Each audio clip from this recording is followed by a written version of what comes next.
girdim. Sirlerimne digalarga söyleyim dedim. Bayınlarım meni görüp şavlaştılar. Hüyalar kelek velim soraştılar. Sarıldım da koyundurga men öksedim. Yar yeli koyunların sizi var dedim.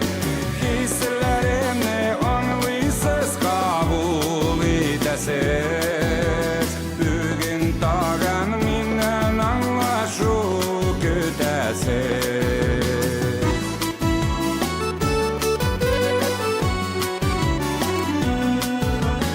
Gözlerimden saf altınga kirgen çağı. Şuşunan da yemli vakit barmı tağı.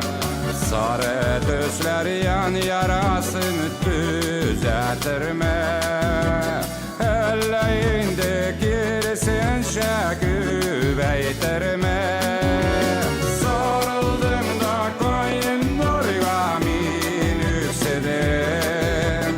Yar yeli koyunların sizi var dedim. Hislerimni anlıysiz kabul etesiz.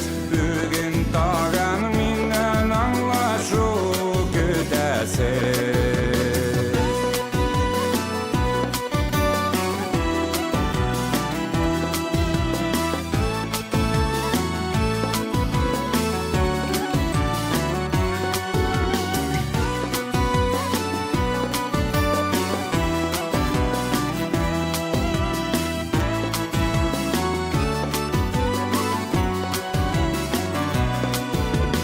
Sarı koyunlar ile gelip girdim.